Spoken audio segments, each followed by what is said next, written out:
So welcome back. Today's topic would be to deal with converse, inverse, contrapositive and some algebraic operations that are to be done on the compound statements. इतना हम लोग आज करने वाले हैं जो कि बहुत इंपॉर्टेंट है. नेक्स्ट लेक्चर हम स्विचिंग सर्किट्स के बारे में बात करेंगे. वैसे स्विचिंग सर्किट्स भी बहुत ईजी है, बट नेक्स्ट लेक्चर में वो थोड़ा सा मिसलेनियस की प्रॉब्लम्स हम डिस्कस करेंगे. आज का हमारा जो काम है वो यही है, कॉन्वर्स, इनवर्स, कॉन्ट्रापॉजिटिव. हमने इसके बारे में थोड़ा पहले बात किया हुआ था कि कॉन्वर्स किसको कहते हैं, इनवर्स किसको कहते हैं, कॉन्ट्रापॉजिटिव किसको कहते हैं. प्रीवियस लेक्चर में शायद हम लोगों ने ये बात की हुई है, राइट?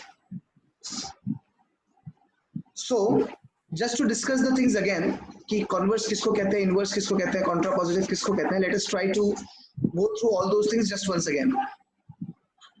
ये तीनों चीजें कॉन्वर्स, इनवर्स, कॉन्ट्रापॉजिटिव ये सिर्फ और सिर्फ इम्प्लीकेशन के ऊपर लागू होती हैं. अगर इम्प्लीकेशन नहीं होगा तो ये तीनों चीजें लागू नहीं होंगी. ठीक है, ये बात दिमाग में बिठा लो. पहली बात क्लियर, राइट? दूसरी बात, अगर मैंने बोला P implies Q, क्या बोला? P implies Q. मैं काम थोड़ा आप लोगों को बोर्ड पे दिखा देता हूँ. तो let us try to find out converse, inverse, contrapositive of this statement. ध्यान रखना, एंड और यहाँ पर होगा, डबल इंप्लीकेशन होगा, तो ये सब चीजें नहीं लगती हैं. ये तभी लगती है जब इंप्लीकेशन स्टेटमेंट की हम बात करते हैं. तो we have got P implies Q, इसका कॉन्वर्स, इसका इनवर्स और इसका कॉन्ट्रापॉजिटिव. तो कन्वर्स के लिए देखो इसका कन्वर्स क्या होगा, ये ऑर्डर याद रख लो, CIC करके इसको उल्टा कर दो, यानी कि Q implies P कर दो, खत्म हो गया कन्वर्स. ठीक है. इनवर्स की बात करूं मैं अगर, तो इनवर्स की बात करूं तो इनवर्स बहुत सिंपल है. इनवर्स का मतलब होता है दोनों साइड आप नेगेशन लगा दीजिए, तो it will become negation P implies negation Q. इसको इनवर्स कहते हैं. कॉन्ट्रापॉजिटिव की बात करेंगे तो we have got contrapositive. तो कॉन्ट्रा पॉजिटिव का फंडा ऐसा है कि हम इसमें जो नेगेशन लगा रहे थे इसमें लगा देंगे, यानी कन्वर्स का इनवर्स कॉन्ट्रा पॉजिटिव होता है. तो negation Q implies negation P. तो यहाँ से हमने टिप याद रख लेना है. टिप क्या है? टिप क्या है कि inverse of converse, inverse of converse is Contra positive. बड़े काम की बात है, ये समझ लेना है. ये जिसको समझ में आ गया उसके लिए कोई बड़ी चीज नहीं है इस चैप्टर को सॉल्व करना. ठीक है, right? Please note this down quickly. Recording people will pause the video and write. We will be starting now with the application of these three things: converse, inverse, contrapositive. Question number 4. लेकिन उसके पहले question number 3 यहाँ पर pending पड़ा हुआ है हमारी तरफ से. हमने क्वेश्चन नंबर 3 भी सॉल्व तो नहीं किया था, चीजें पड़ी थी पहले से. तो मैं चाहता हूँ कि क्वेश्चन नंबर 3 को भी एक बार फिर से सॉल्व कर लिया जाए, मतलब इस क्वेश्चन को. ठीक है, चलो शुरुआत करते हैं. Let us start solving. पहला आपको नेगेशन लिखना है, और नेगेशन किसका लिखना है? कंजंक्शन का. कंजंक्शन मतलब और ना, याद है नहीं याद है? कंजंक्शन का मतलब और होता है सर, है ना? तो क्वेश्चन नंबर 3 जो है वो यहाँ पर शुरू होने वाला है. मैं एक पहला क्वेश्चन तुमको करके दिखाता हूँ. पहला क्वेश्चन क्या बोला है? आपको नेगेशन लिखना है, लेकिन किसका? x plus 8 is greater than 11, ये पहला है, और y minus 3 is equal to 6. बराबर है ना? अभी मैं आप लोगों को कुछ दिखाता हूँ, बोर्ड देखिए. Yes, so we have x plus 8 is equals to 11 और y minus 3 equals to 6. तो यहाँ पर दो स्टेटमेंट्स हैं, तो हम कैसे लिखेंगे इसको? Let P, है ना? Let P be x plus 8 greater than 11, और Q क्या हो जाएगा? Q y minus 3 is equal to 6. समझ आने की नहीं बात? और ये जो पूरा स्टेटमेंट है मेरा, ये पूरा स्टेटमेंट ये R हो जाएगा ना, है ना? तो यहाँ पे हम लिखेंगे therefore R is nothing but, या R is equal to P और Q. I hope it is clear. सुनो, अच्छा यहाँ पे भी आप R के बारे में लिख सकते हो कि R is nothing but x plus 8 greater than 11 और y minus 3 is equal to 6, ये हमारा r है। तो अभी हमारे पास ये r अवेलेबल हो गया, p और q, देखो ये पूरा p हो गया और ये पूरा q हो गया, तो p और q, इसका नेगेशन निकालना बहुत सिंपल है ना, तो नेगेशन नेगेशन नेगेशन क्या मिलेगा, जल्दी से बोलो। नेगेशन मिलेगा sir, negation r is equals to negation of p और q। डिमॉर्गन्स लॉ क्या रहेगा, या डिमॉर्गन्स थ्योरम बोलो आप, De Morgan's theorem, negation of p, negation of q, बराबर ना, है ना। तो अभी negation of p and negation of q हो गया। इसको अगर मैं इंग्लिश स्टेटमेंट में लिखने जाऊं तो what will this turn out to be, negation of p मतलब इसका नेगेशन ना, इसका नेगेशन, तो इसका नेगेशन क्या है कि x plus 8 is less than equal to 11, समझा कि नहीं समझा। And x minus y, y minus 3 is equal to 6 लिखा है ना यहाँ पर, तो y minus 3 is not equal to 6, that's all. ये आपका नेगेशन ऑफ r हो गया और यही हमारा आंसर है। आई hope it is understood, please note, जल्दी से नोट करें, बाकी लोग पॉज करके नोट करें। So here we have come up to question number 3 का, total there are 9 sums, okay, so start one by one, जल्दी। सेकंड भी करो आप लोग, सेकंड भी करना है,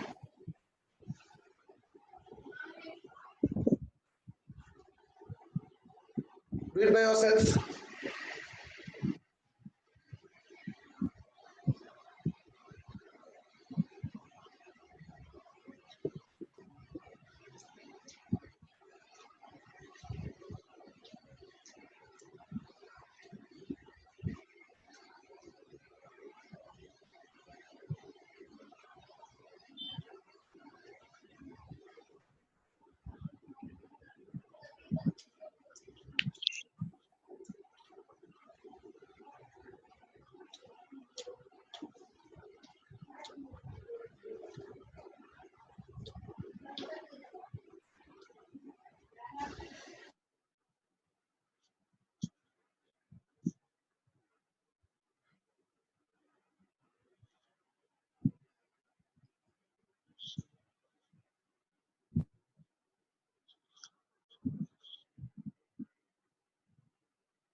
क्वेश्चन नंबर 3 का थर्ड वाला क्या बोला गया है? A quadrilateral is a square. तो मैं कैसा करता हूँ, पी, लेट पी बोल देता है अपने ना, let P be quadrilateral is a square. उसके बाद क्यू क्या है, 1 सेकेंड ना, Q will turn out to be, it is a rhombus, it is a rhombus, बराबर ना। तो यहाँ पे आर क्या हो जाएगा, R P double implies Q, ये हमारा आर है ना। हाँ, Therefore, negation R is equals to negation of P double implies Q. इसको मैं स्क्रीन शेयर करता हूँ तो ज्यादा सही तरीके से समझेगा। And board share, this is what we have, है ना। अभी इसका डबल इंप्लीकेशन का हम लोगों ने निकालना ऑलरेडी सीख के रखा हुआ है। क्या सीखा था, negation of P implies Q and Q implies P, ये होता है ना। जब नेगेशन लेंगे तो इसका नेगेशन हो जाएगा, negation of P implies Q और negation of Q implies P, है ना। अब इसको हम लोग जानते हैं ऑलरेडी कि it is sir negation of P implies Q का मतलब क्या होता है, याद होगा तो इसका नेगेशन भी याद होगा, नेगेशन भी, it is P and negation Q, है ना। मार्कर खत्म हो गया हम लोग का। P एंड नेगेशन Q और यहाँ पर Q एंड नेगेशन P, बराबर ना। मतलब quadrilateral is square and not a rhombus. इसका मतलब क्या हुआ, quadrilateral is square and not a rhombus, और quadrilateral is rhombus and not a square. समझ में आ रहा है, a quadrilateral is square and not a rhombus, और a quadrilateral is rhombus and not a square. मतलब कि अगर क्वाड्रिलेटरल स्क्वायर होगा तो रोम्बस नहीं होगा, रोम्बस होगा तो स्क्वायर नहीं होगा, as simple as that. Just write the statement here, quadrilateral is a square and not a rhombus, or quadrilateral is rhombus and or not a square। इसको combine करके भी आप लिख सकते हो कि a quadrilateral is either a square or it will be a rhombus। हालांकि either और को लोग और में कंसिडर कर लेते हैं, which is a problem।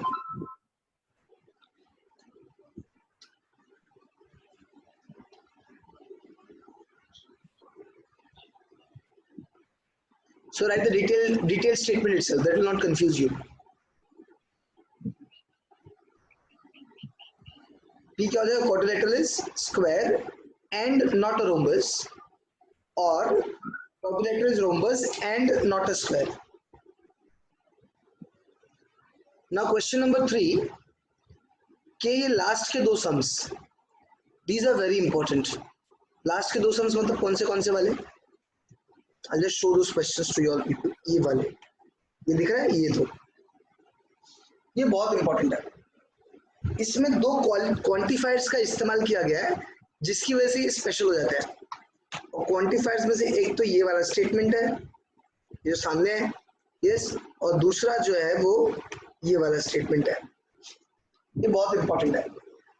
अब इसका जो नेगेशन हमको बनाना है, ध्यान से सुनना क्या बोल रहा हूं मैं, इसका जो मेरे को नेगेशन बनाने का है अभी, ऑल जो क्वांटिफायर यूज हुआ है ना यहाँ पर, ऑल, इसको यूनिवर्सल क्वांटिफायर बोलते हैं। इसका नेगेशन होता है ये वाला, नीचे वाला, यानी एटलीस्ट। ऑल का नेगेशन होता है एटलीस्ट, एटलीस्ट का नेगेशन होता है ऑल। बाकी तो बहुत सिंपल है ना। तो अगर एट्थ वाले का मेरे को नेगेशन लिखना हुआ तो एट्थ वाला क्या है, एट्थ वाला लिखा क्या है, all N. Can you see this,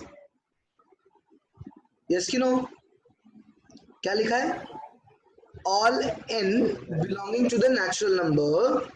ये जो ऑल की हम यहाँ पर बात कर रहे हैं, है ना, ये पूरा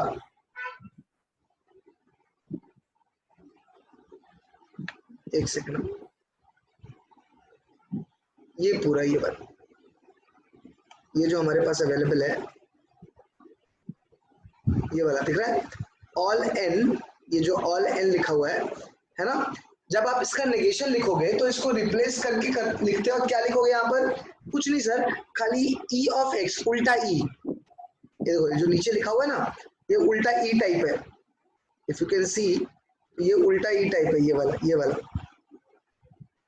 ठीक है। यहां से अपने को लिखने का है, ये वाला उठा के एक ही जगह पे डाल दो, दैट्स ऑल। और ऊपर वाले को उठा के नीचे की तरफ डाल दो, खत्म हो गई बात। तो यहाँ पे क्या आ जाएगा? At least N, at least one an element of natural number such that, ये वाला जो है इज डिविजिबल बाय 4, तो इज डिविजिबल बाय 4 हटा के वहां पे क्या लिख दोगे? ये जो लिखा हुआ है इज डिविजिबल बाय 4, यहाँ पे क्या लिख दोगे? इज नॉट डिविजिबल बाय 4, खत्म, ठीक है। इज नॉट डिविजिबल बाय 4 यहाँ पे लिखा, खत्म। नीचे भी आएगा तो ये देखो यहाँ पे लेस देन 20 लिखा हुआ है, यहाँ पे क्या लिखोगे? ग्रेटर देन इक्वल टू 20, खत्म। तो ये दोनों क्वांटिफायर्स को आपस में एक्सचेंज कर देना है और यहाँ पे छोटा सा एक चेंज कर देना है, that's all. This is what we are going to write, please note this down जल्दी, इसको भी नोट करो। 8 का भी आंसर लिखो, 9 का भी लिखो, फटाफट। All will be replaced by at least. At least will be replaced by all. Is divisible को हम लिख देंगे is not divisible. Less than को लिख देंगे greater than equal to. That's all.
Hello.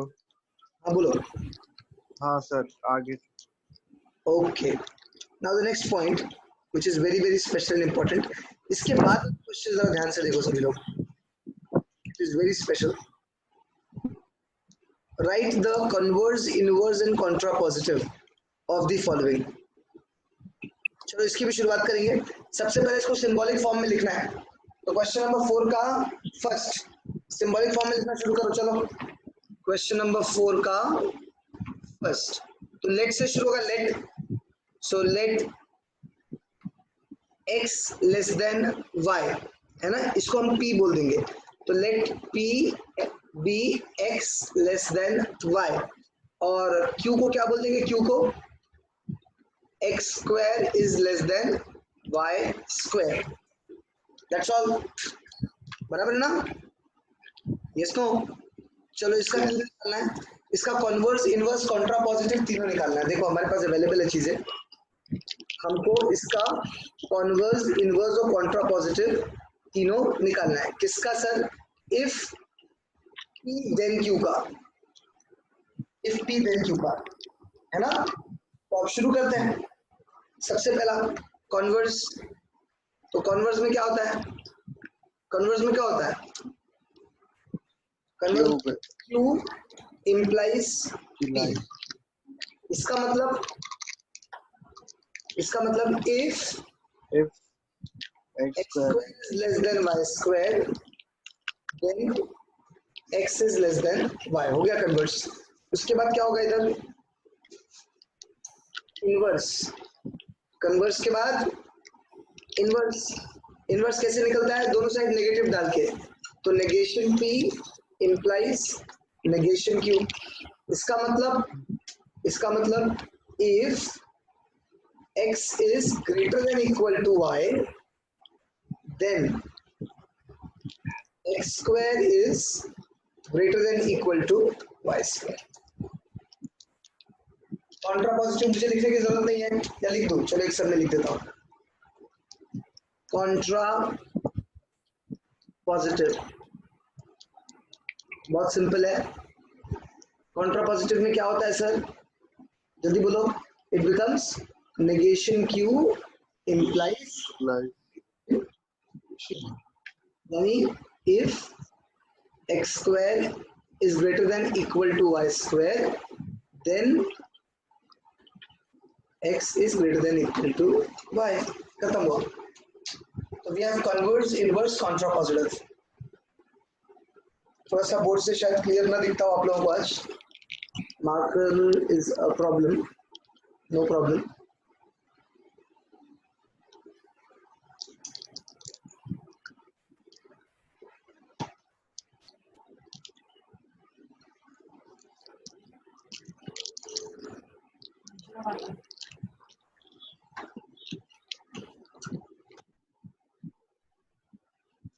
ऐसा दिखा होगा.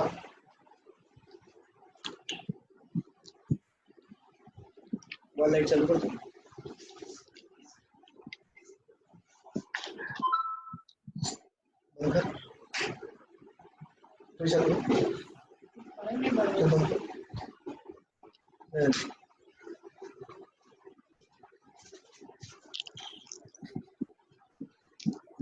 क्वेश्चन नंबर 4 का फर्स्ट था.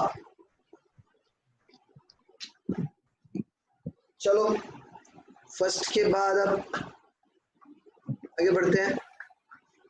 लिखना चालू करो. Second third fourth. Second third fourth also you people start writing.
First convert into symbolic form, then write the implication statement, then write converse in symbolic form in statement, inverse in symbolic form in statement, contrapositive in symbolic form in statement.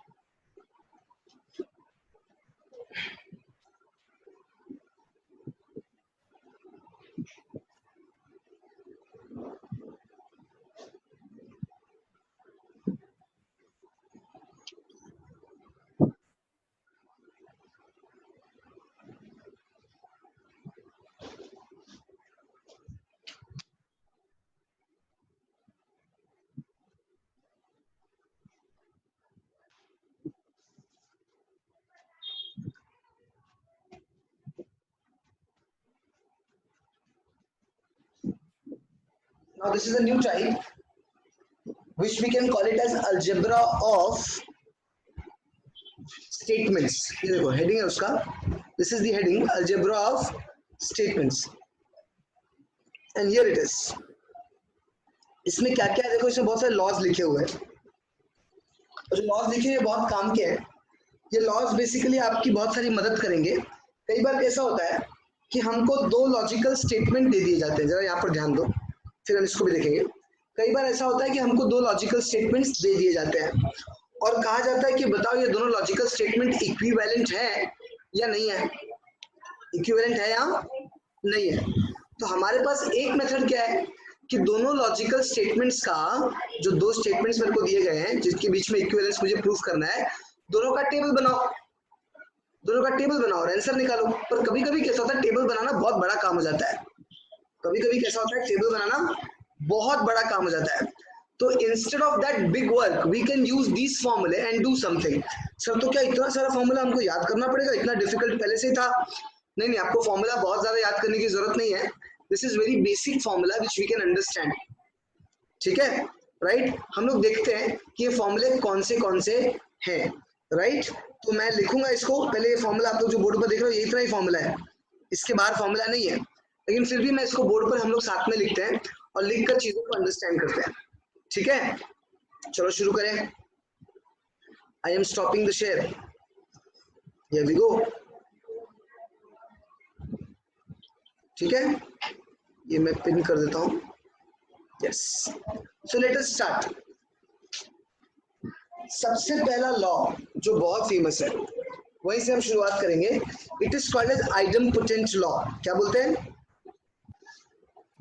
जितने भी compound statements हमारे पास available है, सारे compound statements के लिए, किसी भी statement logical statement के लिए, this is better way to say, हर लॉजिकल स्टेटमेंट के लिए हमारे पास कुछ लॉज है, और ये लॉज अगर हमको आते हैं तो बहुत सारा काम हम बिना ट्रुथ टेबल बनाए भी कर सकते हैं, ठीक है। इसका यूज ही यही है, इन लॉज को हम इसीलिए सीखते हैं। जैसे हमने टेबल सीख लिया, टेबल हम क्यों सीखते हैं? बिना टेबल के भी सारा काम कर सकते हैं ना, लेकिन आपको बार बार ऐड करना पड़ेगा, और आपने अगर टेबल सीख लिया तो आपका एडिशन फास्ट हो जाएगा। तो उसी तरह से यहाँ भी होता है, तो यहाँ पे हम लॉज सीखेंगे ताकि हमारा काम थोड़ा फास्ट हो जाए। तो देखते हैं कि कैसे हम फास्ट काम कर सकते हैं with the help of these laws, right. तो सबसे पहला लॉ, टोटल 10 लॉज है, उसमें से हम देखते हैं कौन सा लॉ कैसे क्या बनता है। सबसे पहली बात तो आप ये समझ लो कि हम लोग बार बार कनेक्टिव्स की बात करेंगे, लॉजिकल स्टेटमेंट्स की बात करेंगे। शुरुआत कर रहा हूं मैं। सबसे पहला लॉ याद रखो, टॉपिक पहले लिख दूं मैं, अलजेब्रा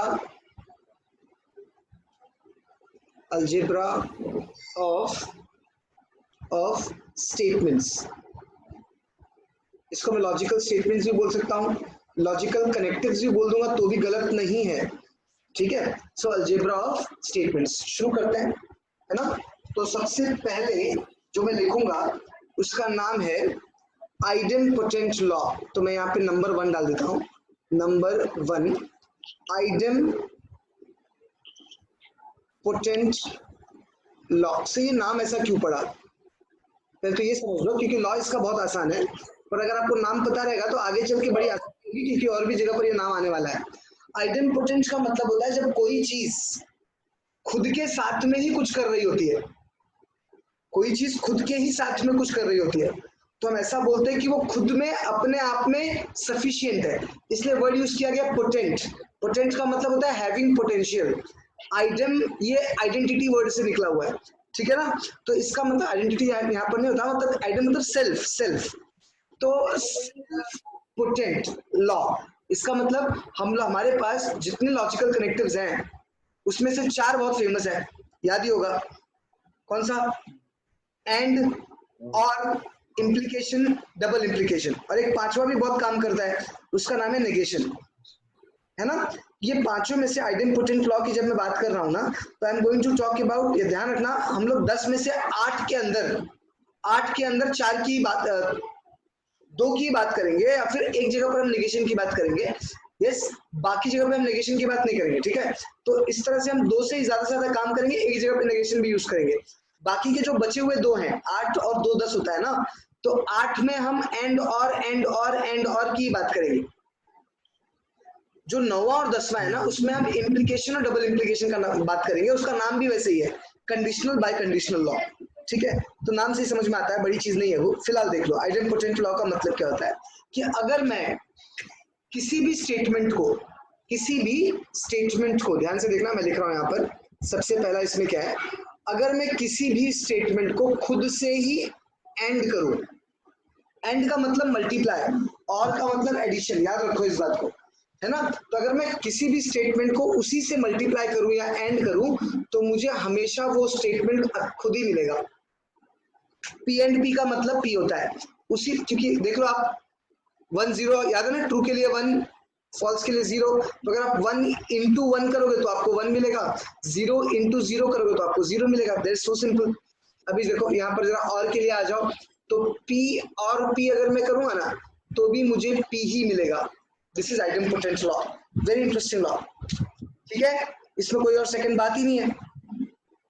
सेकंड लॉ देखो, इसमें P अकेला काफी है, इसको कोई और नहीं चाहिए। Second law is called as commutative law. ये तो बहुत फेमस लॉ है, बहुत फेमस, याद होगा तो। कम्यूटेटिव लॉ, कम्यूटेटिव लॉ क्या बोलता है?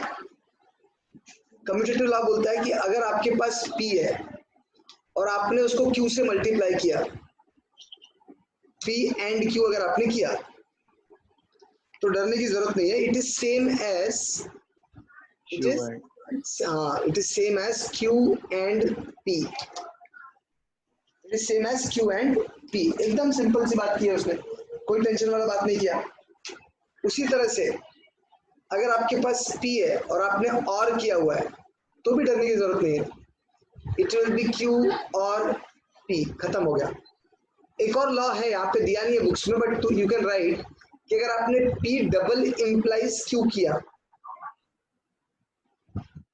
तो इसका मतलब Q डबल इंप्लाइज P होता है। समझ रही बात?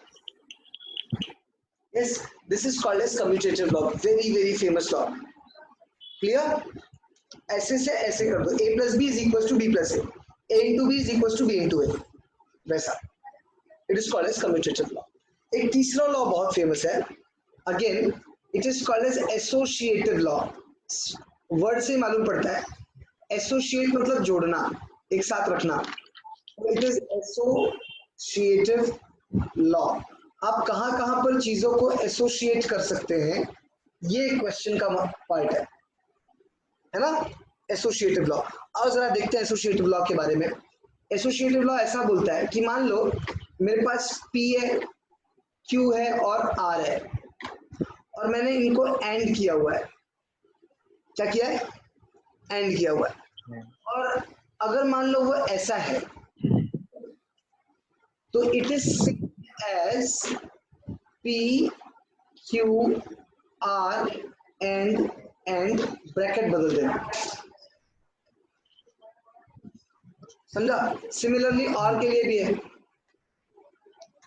P और Q और R है और मैंने इनको ब्रैकेट डाला हुआ है, तो मैं चाहूं तो ब्रैकेट शिफ्ट भी कर सकता हूं, यानी P और Q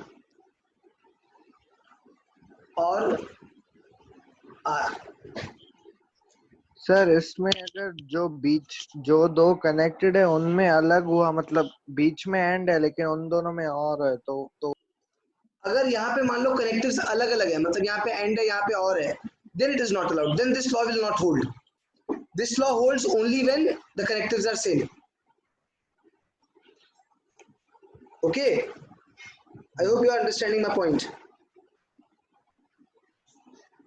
ठीक है, इसको अपन एसोसिएटिव लॉ बोलते हैं। चौथा डिस्ट्रीब्यूटिव लॉ, ये तो हम लोग ने सब बचपन में पढ़ा हुआ है ना। सर क्या बात करते हो, डिस्ट्रीब्यूटिव लॉ का पढ़ा था, याद करो। बाइनोमियल मल्टीप्लिकेशन याद है क्या? दो नंबर को जब अपन मल्टीप्लाई, ऐसे दो नंबर्स को अपन मल्टीप्लाई करते हैं तो सिस्टम ऐसे सेट होता है। दिखा रहा हूं, देखो डिस्ट्रीब्यूटिव लॉ क्या बोलता है कि अगर मान लो आपके पास P है, यहाँ पर P, यहाँ पर Q है और यहाँ पर R है, और मान लो यहाँ पर और हो रहा है, अंदर और मतलब प्लस होता है, और बाहर एंड हो रहा है, तो आप इसको खोल सकते हैं। कैसे? P and Q, P and Q और देखो और आ गया P and R, P and R। उसी तरह से आप और के लिए भी खोल सकते हैं, P और Q एंड R। तो ये क्या हो जाएगा? P और Q है ना, एंड P और R, this is called as distributive. क्या हुआ, ये जो P एंड था वो इसके साथ और इसके साथ दोनों के साथ चले गया, तो ये डिस्ट्रीब्यूट हो गया, इसलिए इसको हम डिस्ट्रीब्यूटिव लॉ भी बोलते हैं। Write all the 4 laws quickly, write all the 4 laws.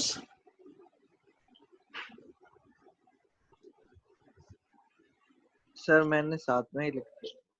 ठीक है, चलो ये 4 लॉज हमारे बहुत खास है, ये दिमाग में बिठा लेना है।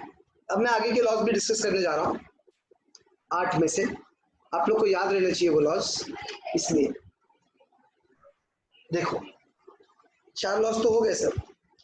5वां law, 5th law is called as De Morgan's law. ये हमने कल प्रीवियस लेक्चर में भी किया था, डी मॉर्गन्स लॉ। ये निगेशन का लॉ है, ये निगेशन का लॉ है। ये क्या बोलता है, ये बोलता है negation of P and Q, ये हमने किया था पहले भी, negation of P and Q दिख रहा है क्या, can be written as negation of P और निगेशन ऑफ Q। याद आ गया, negation of P or Q can be written as negation of P and negation of Q। ये De Morgan's law है, clear. अभी 6th पढ़ेंगे हम, इसके बाद उसको हम बोलते हैं identity law. Identity law it's again very very simple.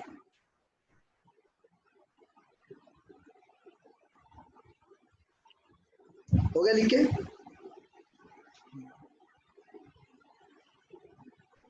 De Morgan's law बड़ा इंटरेस्टिंग लॉ है, we call it as identity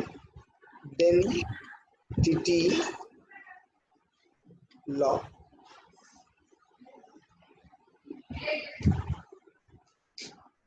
इसका बड़ा बड़ा खास बात है एक, क्या सर, आइडेंटिटी लॉ का मतलब ये होता है कि मेरे पास अगर एक स्टेटमेंट है P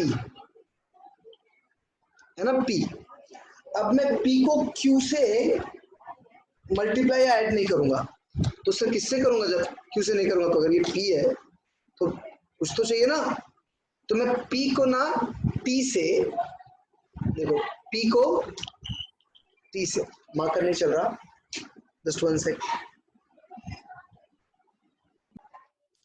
P को T से एंड करूंगा, P को F से एंड करूंगा, फिर P को T से और करूंगा, फिर P को F से और करूंगा, और फिर बताऊंगा कि मुझे क्या मिलेगा।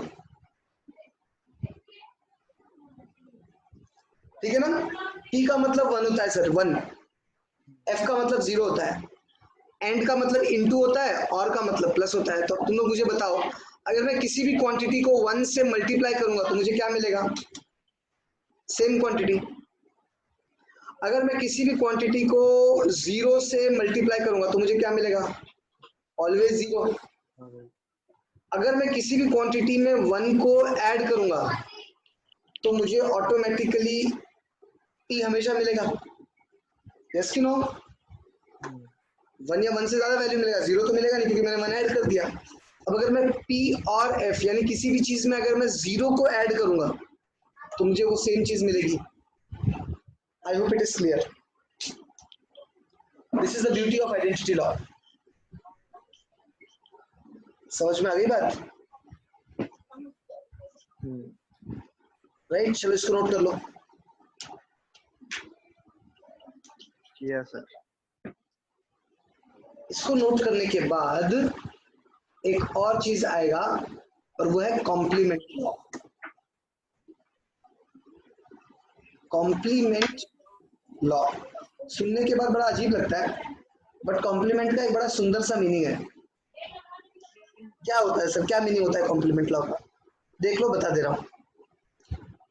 अगर मैं एक स्टेटमेंट लेता हूं P, तो इसका कॉम्प्लीमेंट कौन होगा? नेगेशन पी, बराबर है ना? अच्छा, मैं इन दोनों को या तो एंड करूंगा या तो फिर उसको और उसके नेगेशन को और करूंगा, यही ना करूंगा, और कुछ कर सकता हूँ क्या? तो इसका मतलब क्या हो रहा है, अगर ये टी है तो ये एफ हो जाएगा, और अगर ये एफ है तो ये टी हो जाएगा, और अगर मैं दो अपोजिट नंबर्स को आपस में मल्टीप्लाई करूंगा तो मेरे को हमेशा एफ मिलेगा, और अगर मैं इनको आपस में ऐड करूंगा तो मेरे को हमेशा टी मिलेगा। I hope it is clear. Yes कि no? This is called as complement law, please note it.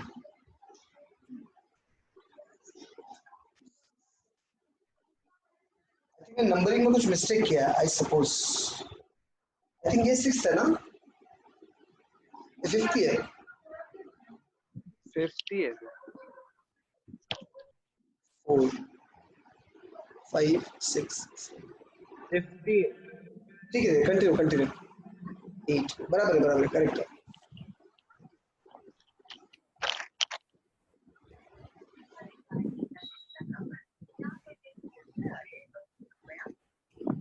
जल्दी कॉम्प्लीमेंट लो इस तरह।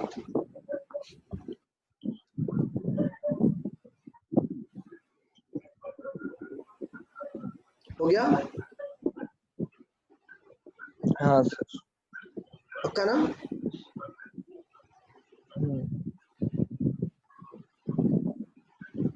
तो इसमें जो टी और वो पी को टी होना चाहिए तभी है। क्या बेटा? जब पी टी होगा तभी ऐसा होगा। क्या चीज? कौन सा वाला? कौन सा वाला? नहीं, पी अगर एफ होगा तो ये टी हो जाएगा ऑटोमेटिकली। अगर ये एफ होगा तो ये टी हो जाएगा, ये एफ होगा तो ये टी हो जाएगा ना? अभी एक बड़ा अलग सा लॉ है, इसको मैं कहता हूं एब्जॉर्प्शन लॉ। क्या? Absorption law. बड़ा इंटरेस्टिंग लॉ है। क्यों लॉ इंटरेस्टिंग है भी समझेगा। जैसे एग्जांपल मैंने P और वापस से P और Q ऐसा रखा, यहाँ पे भी रखता हूँ, से P और Q रखता हूँ, ठीक है? पक्का? अब मान लो मैंने इधर एंड रखा एंड, और इधर और रखा और इसको ब्रैकेट में डाल दिया। दूसरा ऑप्शन क्या है? इधर और रखा और इधर एंड रखा, इसको ब्रैकेट में डाल दिया। समझ में आ रहा है कि नहीं आ रहा है? मेरी बात समझ में आ रही क्या हो रहा है? है ना? तो जब कभी भी ऐसा सिचुएशन आता है, देख लो बड़ा खास सिचुएशन है, जब कभी भी ऐसा सिचुएशन आ जाए तो जो वैल्यू रिपीट होगी ना, रिपीट वही आंसर होगी। तो यहाँ पे रिपीट कौन हो रहा है? P, तो P इज द आंसर। यहाँ पे भी P इज द आंसर, याद रखो ये बात। इसीलिए इसको एब्जॉर्प्शन लॉ बोलते हैं, क्योंकि इसने Q को एब्जॉर्ब कर लिया, Q को एब्जॉर्ब कर लिया, इसलिए इसका नाम एब्जॉर्प्शन लॉ है। नोट दिस डाउन क्विकली, फटाफट इसको नोट करो।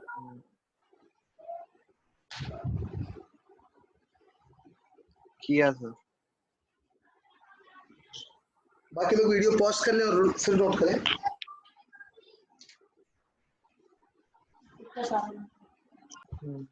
Now we have conditional law. Conditional law बहुत सिंपल है। P implies Q is same as negation P और Q, याद है ना? याद है कि नहीं? मैंने पहले भी किया है। अच्छा, ऐसे ही एक और लॉ बनेगा, उसका नाम क्या है? Bye conditional law. क्या बोलता है? बोलो ये लॉ क्या बोलता है? ये लॉ बोलता है P डबल इम्प्लाई Q, है ना? is same as, याद होगा थोड़ा सा तो क्या क्या इसमें negation P और it is actually P और ठीक है देखते हैं P and negation Q और Q and negation P, याद है? Yes, this was done by us, हम लोग ने किया हुआ ऑलरेडी. Yes, तो ये दोनों लॉ, एक कंडीशनल लॉ हो गया, एक बाय कंडीशनल लॉ हो गया, right? Just note this down as well, note कर लो फटाक से. Others will pause and note. किया सर. ये है वो स्क्रीन जहां पे ये सारे लॉज लिखे हुए हैं, ठीक है? So this is most important set of laws which you all need to remember. और ये बहुत easy है, बहुत आसान भी है और बहुत important भी है, right?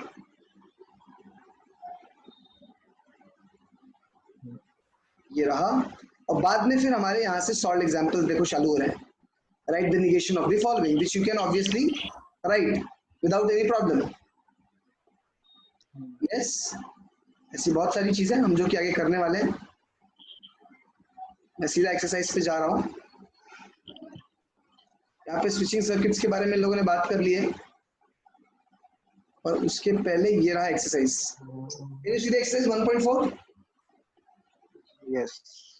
So we can very easily write the negation of all the things, right?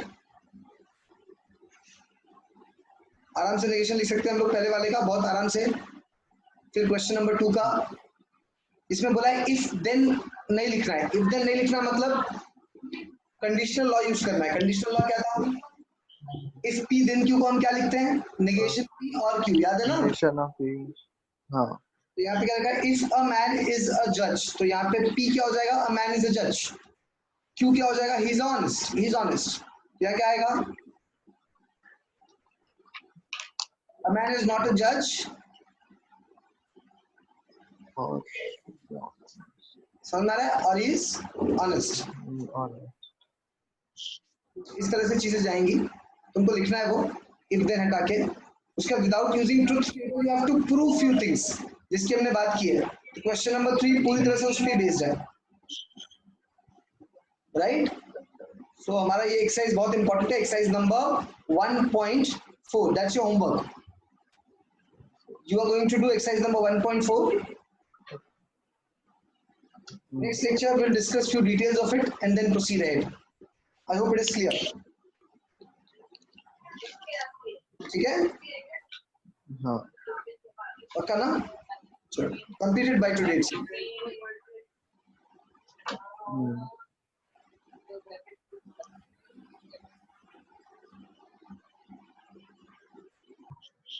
So we have completed the major section of this chapter now, and few smaller details are remaining which can be very easily solved with respect to the exercise problems. तो वो exercise आपको solve करना है. फिर next lecture जो होगा that will be the last lecture, as उसके अंदर हम लोग स्विचिंग सर्किट वगैरह सब कंप्लीट कर लेंगे. तो ये एक्सरसाइज थोड़ा सा ट्राई करना है आप लोगों को घर पर, और जो डाउट्स होंगे मुझे बताना है, ठीक है?